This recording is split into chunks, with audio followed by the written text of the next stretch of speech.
In this video, I'm going to show you some very useful and productive Gmail features that you probably didn't know existed.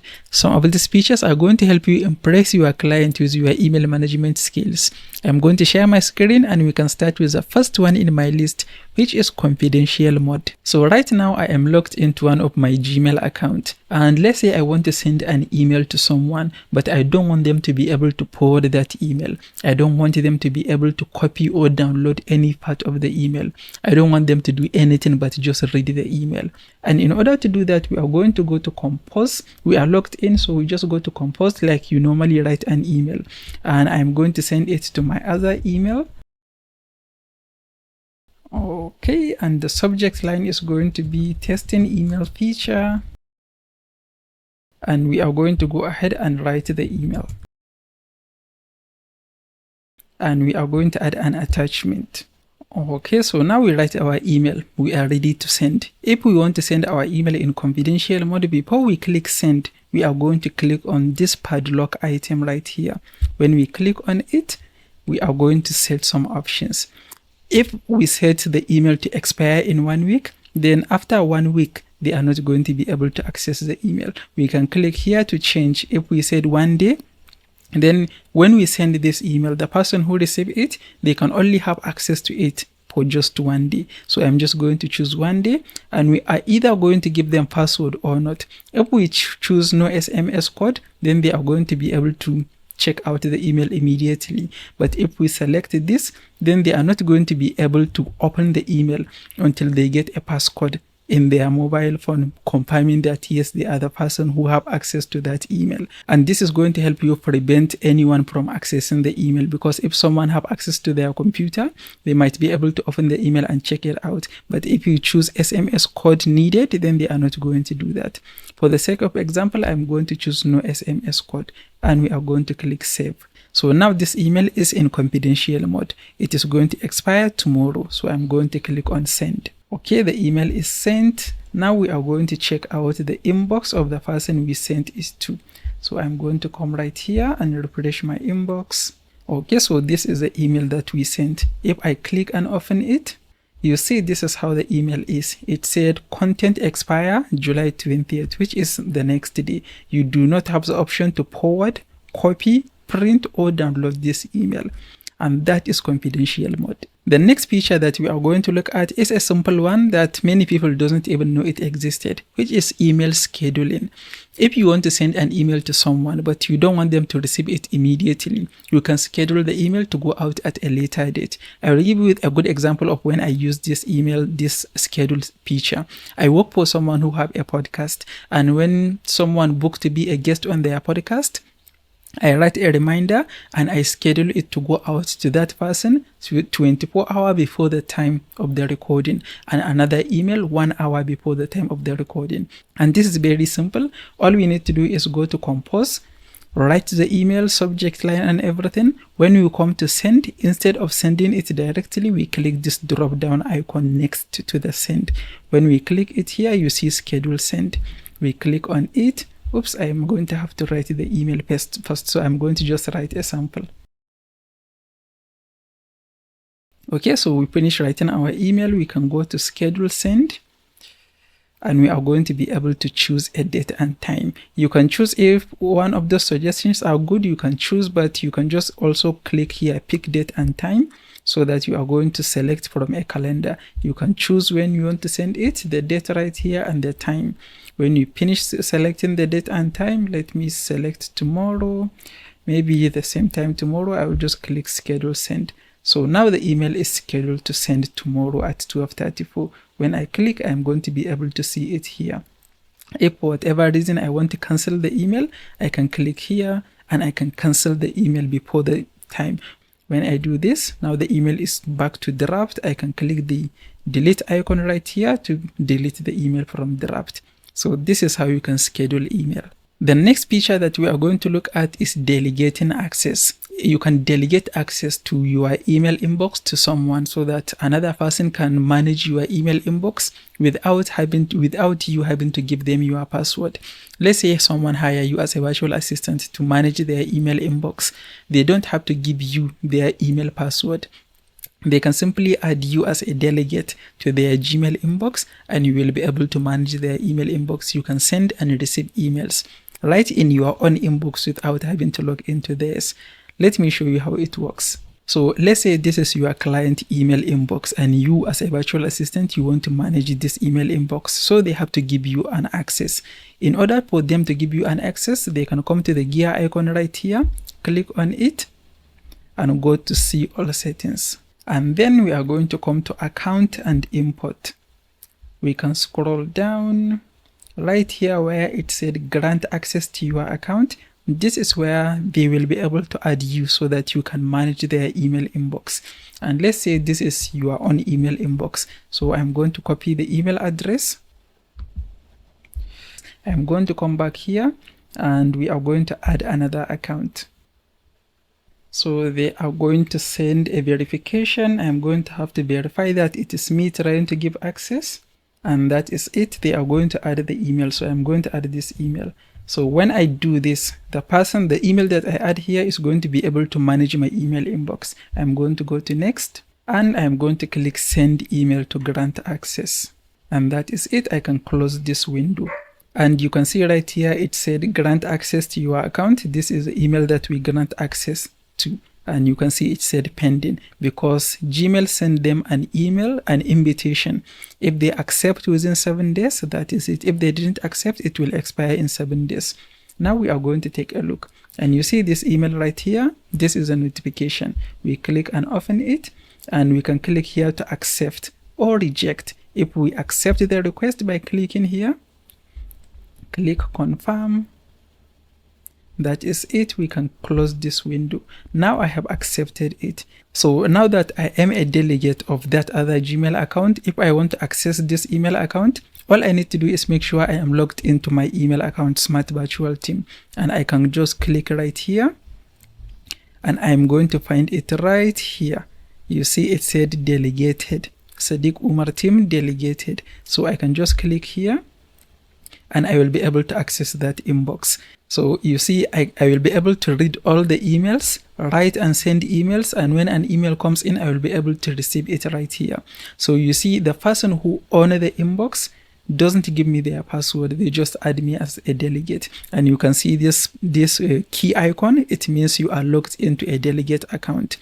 If the person who gave you access, they want to revoke the access, they can simply go back to their settings, and they will be able to remove you, and then you are going to lose access. And so that is how email delegation works. That is how you can delegate email access. The next thing that I'm going to show you is how to use template. Template is the emails that you use regularly. Let me give you another example. I work for someone who have a podcast. So they receive an email from people who want to be a guest on their show. So when I review the people who want to be a guest on their show, I have to write an email and send to them to reject or accept them. If I want to reject them, I have to write the email and send to them. So instead of writing the email every time I have to write the email, I can just write one rejection email and save it as a template, so that when someone send an outreach, they want to be a guest, but they are not a fit, I don't have to write anything. I can just use a template.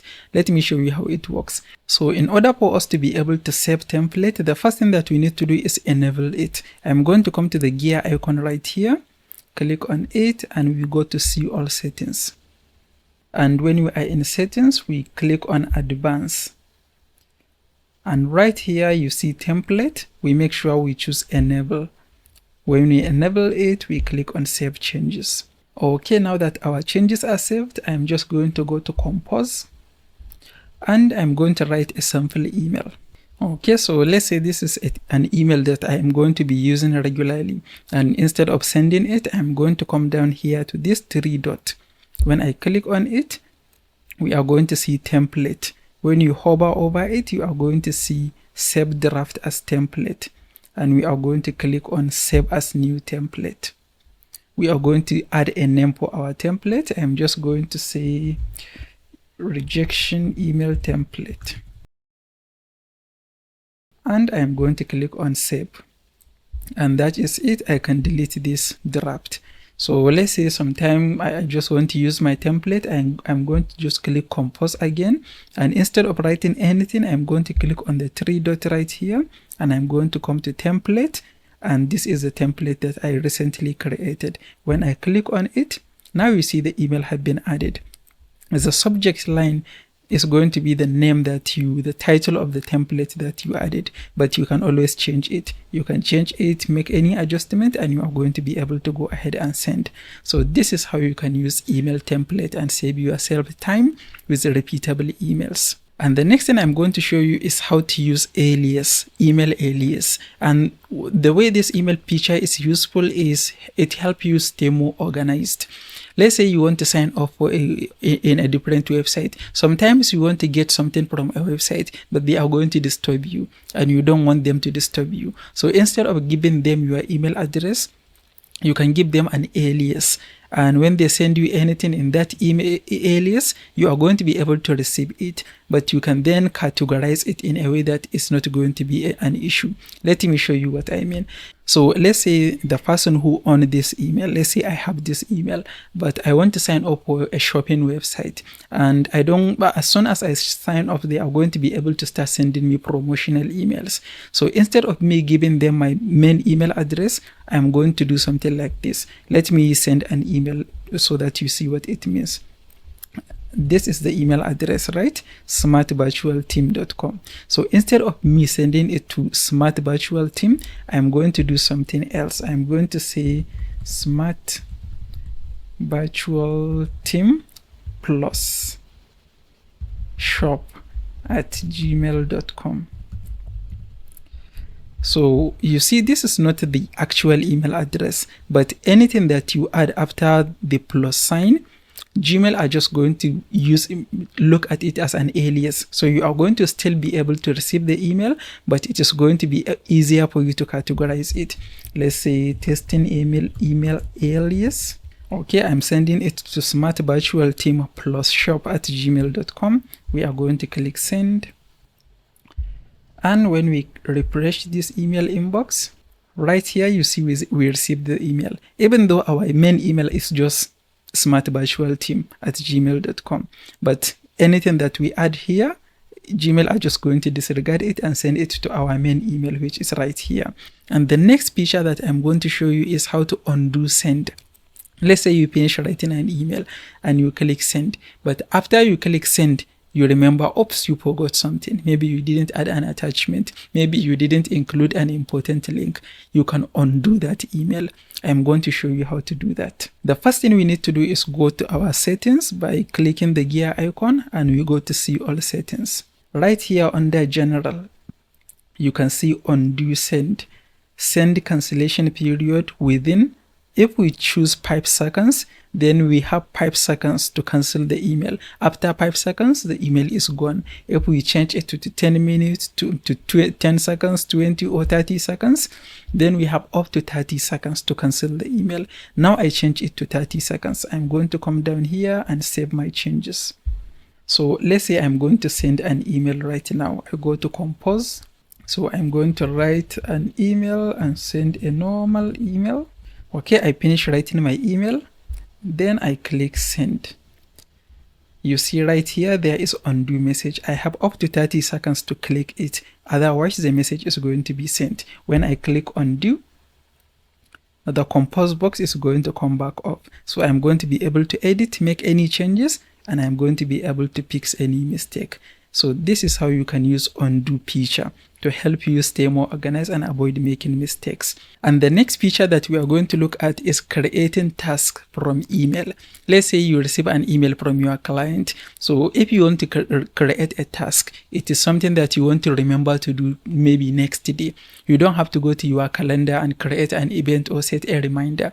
You can create Google Task right there from your email inbox. Let me show you how it works. Let's say this is an email we receive and we want to make it a task, something that we are going to need to do tomorrow. So I open the email. I can just come right here to this sidebar and you see this button task. In case you didn't see it, there is this toggle. If you didn't see it, you can just click here and it is going to open. I'm going to click the task icon and it is going to open. And we are going to click add a task. We can add a name for it. we can just add a title that we are going to be able to understand what it is. We can choose a due date. If we click here, we can choose a time. Maybe I'm going to do it tomorrow. I'm going to set a time, maybe 9 a.m. I'm going to choose no repeat, and I'm going to choose end after one occurrence so that it is not going to repeat.